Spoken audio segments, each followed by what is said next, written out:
Good morning. This is Akashvani. I'm Saira Mujtaba with World News.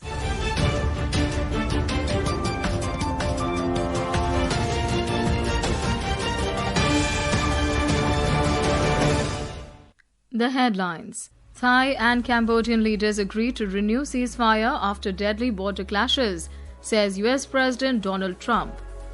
India's resolution on strengthening global wildfire management adopted at 7th session of UN Environment Assembly in Nairobi. European Union freezes Russian assets indefinitely to ensure funds can be used to support Ukraine. In Squash World Cup, India to take on Egypt in semi-finals in Chennai today. And football fever grips Kolkata as Argentine legend Lionel Messi arrives in city, kicking off 3-day GOAT India tour.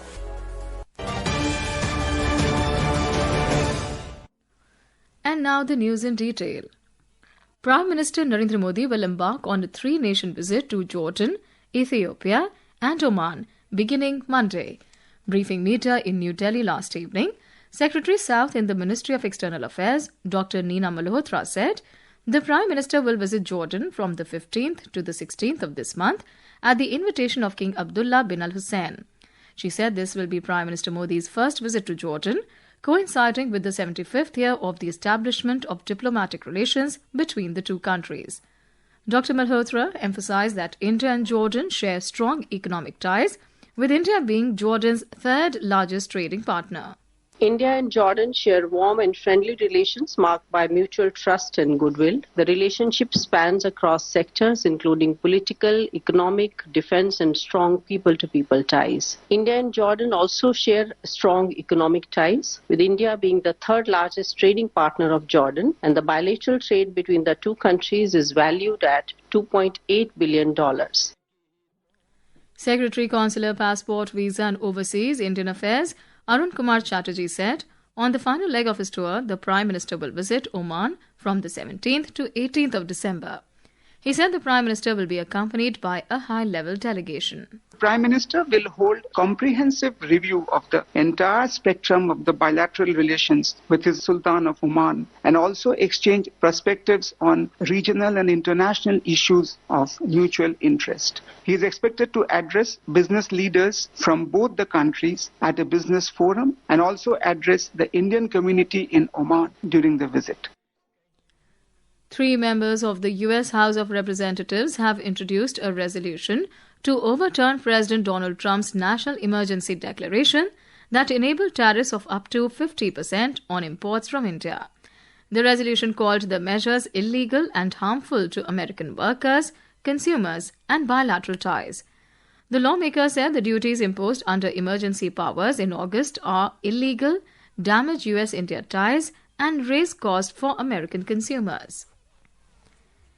India's resolution on strengthening the global management of wildfires was adopted at the 7th session of the United Nations Environment Assembly or UNEA7 in Nairobi, Kenya yesterday. The resolution moved by India received wide support from member states, reaffirming global recognition of the urgent need to address the rising threat of wildfires worldwide. In a statement, the Ministry of Environment, Forest and Climate Change said, India underlined that wildfires have emerged as one of the most pressing environmental challenges globally. The resolution aims to strengthen international cooperation and coordinated action for wildfire management. US President Donald Trump has said that Thailand and Cambodian leaders have once again agreed to immediately renew their ceasefire agreement following a week of deadly border clashes that have killed 20 people and led to the displacement of around 500,000. President Trump, in a social media post, credited his personal intervention for the accord, as well as Malaysian Prime Minister Anwar Ibrahim's assistance. Mr. Trump said he had a good phone conversation with Thailand Prime Minister Anutin Charanavirakul and Cambodian Prime Minister Hun Manet, and both the leaders agreed to a ceasefire. This is Akashvani. You're listening to World News. We bring you the top international news and updates from around the globe.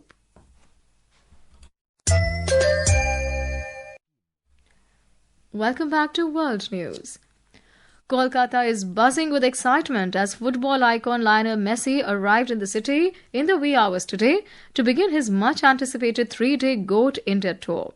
Thousands of fans braved the December chill to catch a glimpse of the football legend as he arrived at the airport.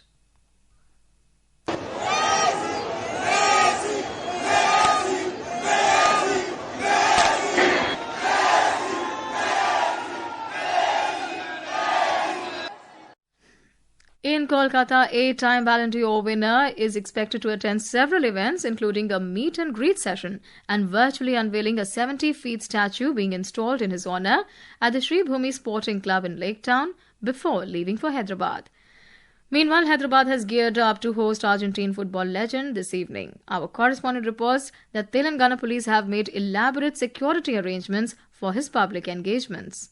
Argentine football legend Lionel Messi will make an appearance at the Rajiv Gandhi International Stadium in Uppal later this evening. As per the organizers, Messi will be reaching Hyderabad by 7:30 p.m. from Kolkata and will play an exhibition match, among other things, in a packed itinerary. The exhibition event will have two teams, one led by Messi and the other by Telangana Chief Minister A. Revanth Reddy. The organizers are calling it the GOAT Cup, and Messi will present two cups, one for each team. Messi also will do a football clinic and play with 24 children across the stadium. 60% of them are unprivileged children from across Telangana state. Messi is set to take part in a parade alongside two other football stars, Luis Suarez and Rodrigo De Paul, and it will be followed by a felicitation ceremony. The Telangana police have made elaborate security arrangements in and around Uppal Stadium. Lakshmi, Akashvani News, Hyderabad.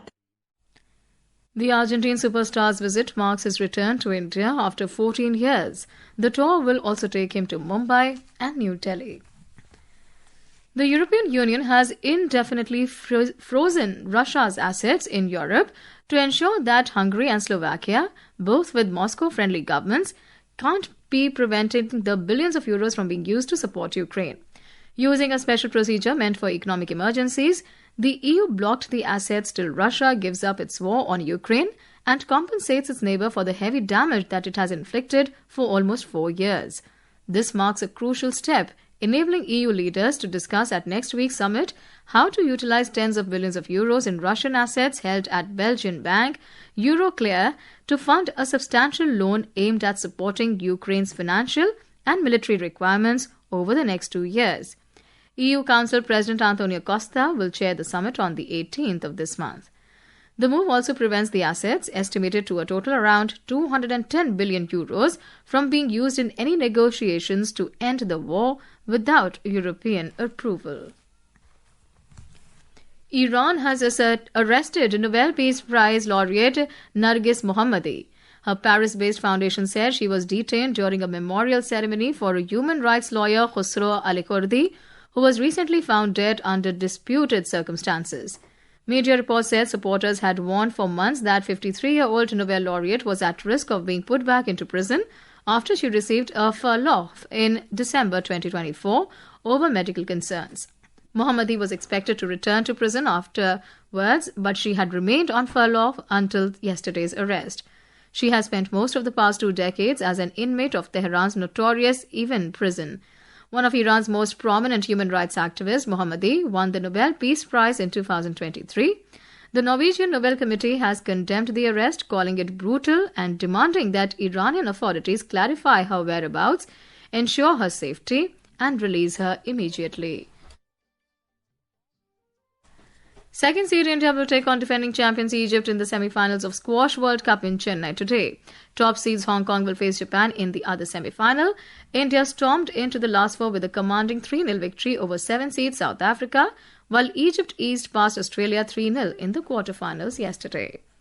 And now, before we close, here are the highlights of the bulletin once again. Thai and Cambodian leaders agree to renew ceasefire after deadly border clashes, says President Trump. India's resolution on strengthening global wildfire management adopted at 7th session of UNEA in Nairobi. EU freezes Russian assets indefinitely to ensure funds can be used to support Ukraine. In Squash World Cup, India to take on Egypt in semi-finals in Chennai today. And football fever grips Kolkata as Argentine legend Lionel Messi arrives in the city, kicking off 3-day GOAT India tour. That's all in world news. Stay tuned to Akashvani.